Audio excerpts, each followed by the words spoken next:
Recording. John, why did it take this long? Why did it take us this long, and whose fault was it?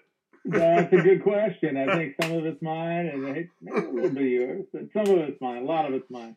I'm a flake. Hey, but you know what? We're doing it now, and it's interesting because I've interviewed you before.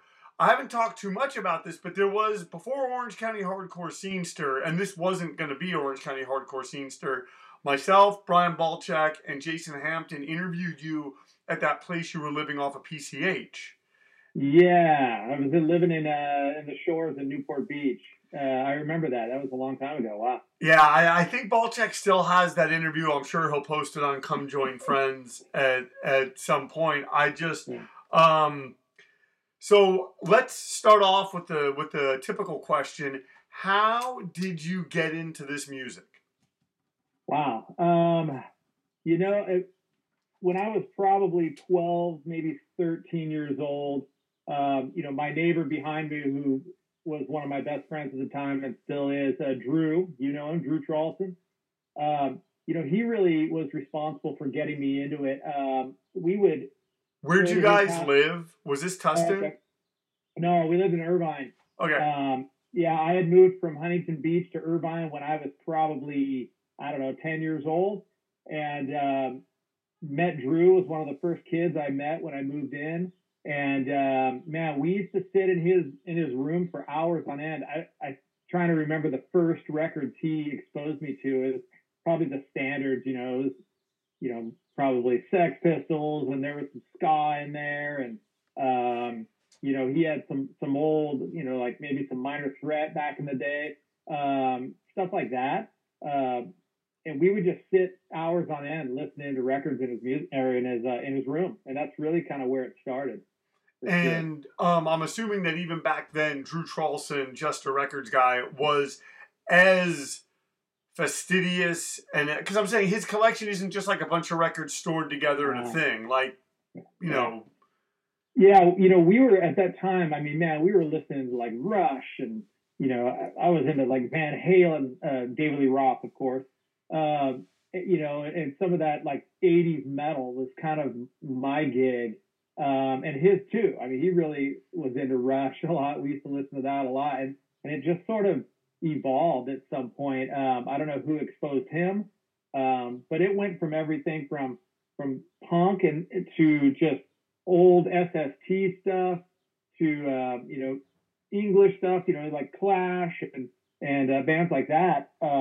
It kind of was all over the place. Early Dinosaur, call him Dinosaur Jr., but bands like that way back, it spanned the entire spectrum. So I got a lot of exposure, a lot from him and our buddy Rob Gonzalez, who played in my band Downer for a while. He was in Smile, amazing guitar player, skater, just an all-around cool guy. He's really kind of an unsung person from like that 90s time. And I only say that because like I knew him, but I know like he was tremendously talented, but yet was like he didn't like I know he wasn't like one of like the founding members of Downer, and he didn't stay in Downer. Like it's but he is like a very like important person to this whole thing. Yeah, he was a guy I knew from Drew had introduced me to him. He's a couple years older than me, and just a raddest guy, just super funny skater, incredible guitar player. Just this really, just kind of wide, like, I don't know, he's really eclectic, like as far as his musical taste. And he was just a guy, like when we got him in Downer, I was like, wait a minute, Rob's going to play with us? And I knew it was only temporary because, the guy, he was just too good. I don't really think he was into that kind of music. But he was really influential on me. He got me into like Replacements early on, and some of the Minneapolis bands from back in those days. Was he in really Downer before you got signed, or was it like yeah? Okay, yeah, so he's early Downer. It was like way before any of that. We were still trying to figure out who we were as a band at that point. Yeah. So then, how does Headfirst come together? And are we going to do a deep dive into butt hair? We could. From what I remember, yeah. Headfirst. So, oh, geez. Butt hair. Whoever's watching, butt hair is a person, not actual butt hair. Yeah. Butt hair is a guy. His name's Jason Cook. He's actually a really pretty well-known music photographer, amazing photographer, very cool guy. The very first days, I think it was high school, and there was him and my buddy Pete Arendt. This is Woodbridge High? Woodbridge High School. Okay. And Aaron Sonnenberg from Headfirst, obviously.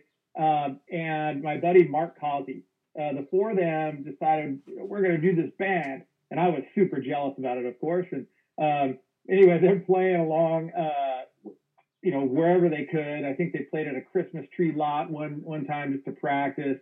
They had about 5 songs done. And I remember one night Mark couldn't make it. And so they wanted to jam anyway. And I think we were plugged into the field house, the outdoor, basketball court at the local middle school in Irvine. And I just stepped in and we just started kind of doing Minor Threat covers, I think, Filler and these things. And it sort of went from there. And I ended up, Mark ended up kind of not doing it anymore, and it was just me. So I was stoked. At that point, we were like, that band was kind of doing nothing, didn't sound great. We ran into Mike Rosas. He was a friend of a friend. We heard about him, this 14-year-old kid or whatever. The phenom. And so we were like, who is this kid? And he's a little skater. He had skate bangs, But just effortlessly playing the guitar, Dude, we went to it was either his house or a buddy's house across the street, and he had this star-shaped Ibanez, and he sat down and just was like Anthrax, Slayer, Metallica, all over the place. And I was like, I'm used to seeing guys who can barely play 2-3 chords, and we were like, cool, let's start a band, let's do this.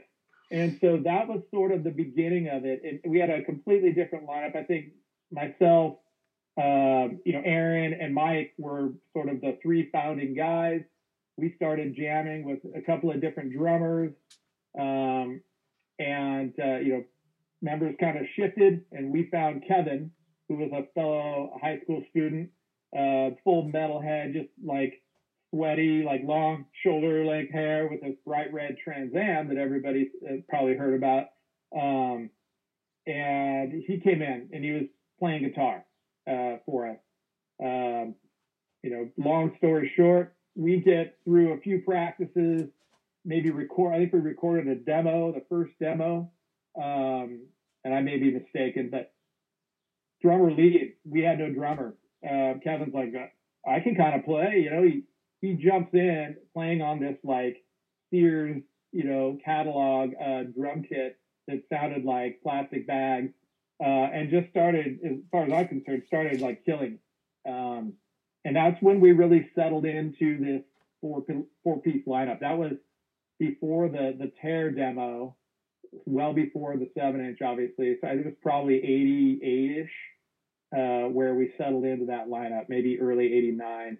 And was it that demo that led to getting on Workshed and doing the Back and Control 7-inch? Yeah. So at that time, the Irvine scene, if you want to call it that, was us and Hard Stance, and I don't think Farside was even a band at that point, but it was that whole group of friends, Popeye and Doc and all these guys that we know, and the Hayworths and Zach. We used to just love going to see Hard Stance practice and play at the local high school or whatever it was. We recorded that demo, that second demo, Tear demo, and at South Coast, I think, with Jim Dawson, and that we played that for, I don't even know who, definitely the Hard Stance guys. It ended up in Dan's hand, and he asked us to do a 7-inch at that point, and we were like, yeah, absolutely. We wanted to follow up that hard stance 7-inch with something strong.